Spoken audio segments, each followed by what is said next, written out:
Evolutionary theory predicts that mankind will continue to evolve. How long, in your estimation, will it take for a distinct new species of humans to emerge? In other words, how long will it take for there to be 2 or more incompatible species of humans? And let me add something to that. Where do you foresee this going, the evolution of humans? I can tell you one thing, we'll never have a war because there's been a disagreement on science. What we will have is people advancing because we've learned how to live with each other. If we don't do that, we're not going to advance at all. We have certain things that are going to take place with every species. If we go back and look how species have evolved over time, we can see that almost everything that's ever lived on this planet is extinct. Evolution is a really inefficient situation. Well, as a matter of fact, the intelligent designer is about as inefficient as you can get. Do you know how many kids die every year because they choke to death because our throat and our windpipe are so close together? I mean, whoever designed that? A first-year engineering student could do better than that. Just think how many people in this audience probably got all kinds of hang-ups because we've got a system that gets rid of our waste material right into a system that we reproduce with. I mean, there's all kinds of animals that got better reproductive systems than that. They don't, that the intelligent designer designed a snail that has his anus right above his mouth? Come on, who did that? We can explain those things by looking at evolution. You can't explain those things by looking at a designer. The designer did a terrible job on the eye. People have eye problems because the nerves in the cornea and the nerves in the retina are in the wrong place. And it happened that way because that was the only thing evolution had to work with.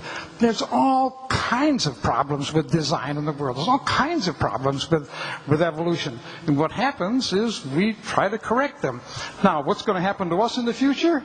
It'll depend on us. I mean, I like the question because what it involves is ecology, it involves environment, it involves saving the planet, it involves, what it involves is understanding evolution.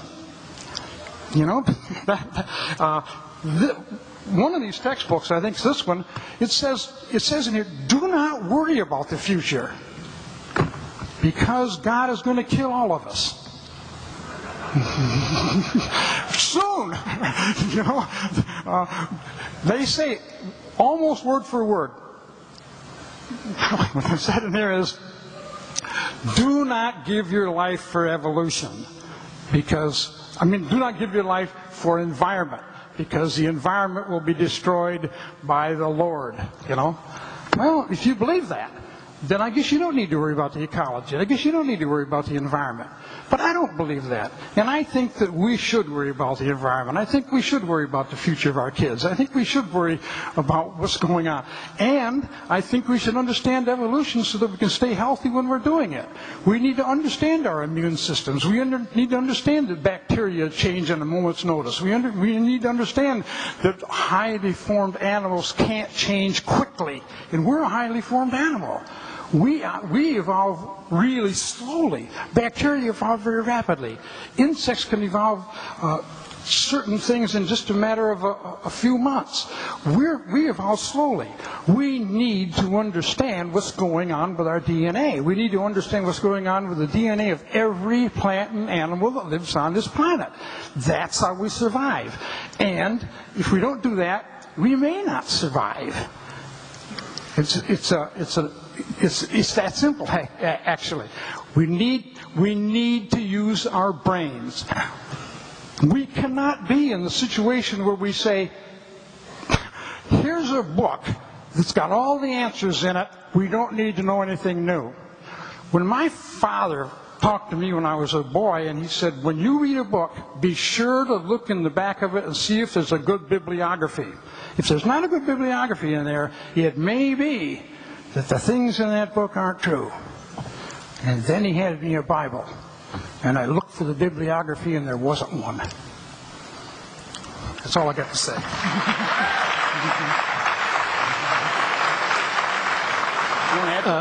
I just kind of wonder whether there's any kind of a reason to assume that evolution would necessarily lead to some kind of proliferation of one particular species.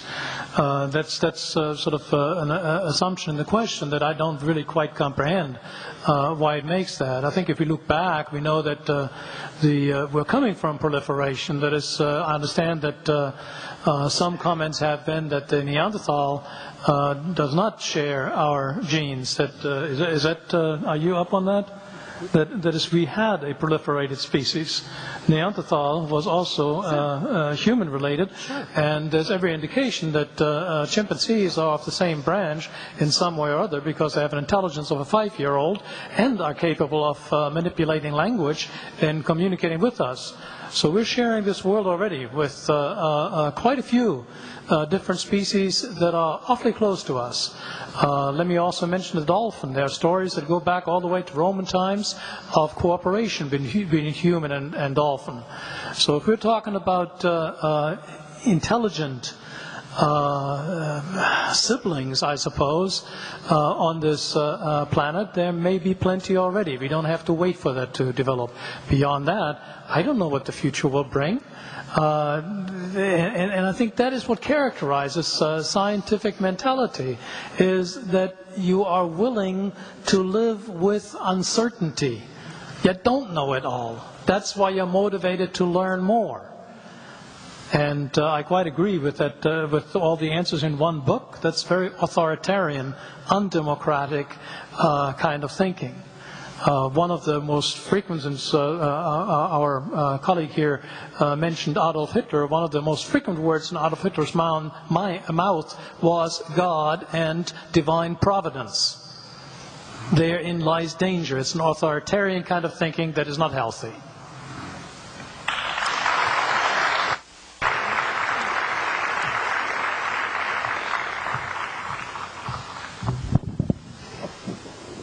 All right.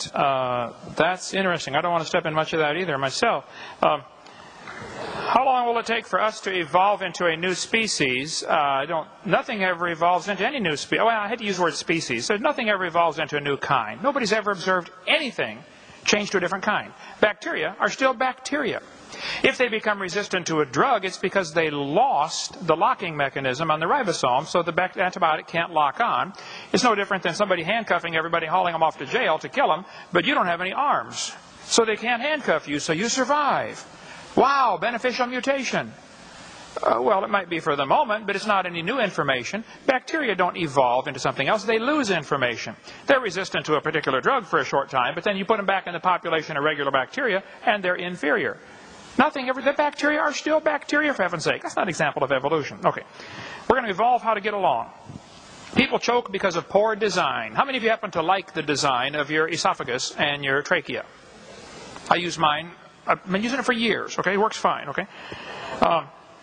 The purpose of life is to save the planet and to understand evolution. Let's get more government funding so we can teach more of this stuff.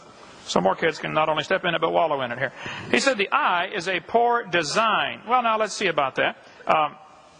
Charles Darwin said, to suppose that the eye could have been formed by natural selection seems, I freely confess, absurd. Okay? Yet he goes on for 4 pages after that and tells how he thinks it happened. The retina of your eye is about 1 square inch. It has 137 million light-sensitive cells wired to the brain. I've done a huge amount of electrical wiring in my lifetime. I cannot imagine hooking up 137 million connections in 1 square inch. My Heavenly Father did it, and it works pretty good. It worked till a couple of years ago. I had to get these dumb things, okay? Because that's an example of second law of thermodynamics, by the way, decay. Now, I debated an atheist Ed Buckner in New York. He said the eye is poorly designed, like I believe I just heard a few moments ago. It's a poor design. He said the retina is in front, the blood vessels are in front of the retina, so they block part of the light coming in. He said the octopus has a much better eye because their blood vessels are behind the retina. That's proof of evolution because of poor design. I said, Ed, we live in the air, okay? Air is a poor insulator for UV light. Your body needs the blood vessels in front of the retina because that's your last defense against UV light. Octopus live in the water, okay? Water blocks UV light. They don't need their blood vessels in front. Now, if you want to swap eyes with an octopus, you just go ahead and enjoy yourself, but you're going to be blind in a few days, okay? And their argument from poor design is like saying, well, God wouldn't do it this way, therefore it must have evolved. That's a lousy argument for evolution. That's a proof evidence, that's an evidence to me that we were originally perfectly designed, and all of humanity is just plain falling apart, folks. And yes, God's going to have to step in here pretty soon, and we're going to all kill ourselves. Okay? Thank you so much.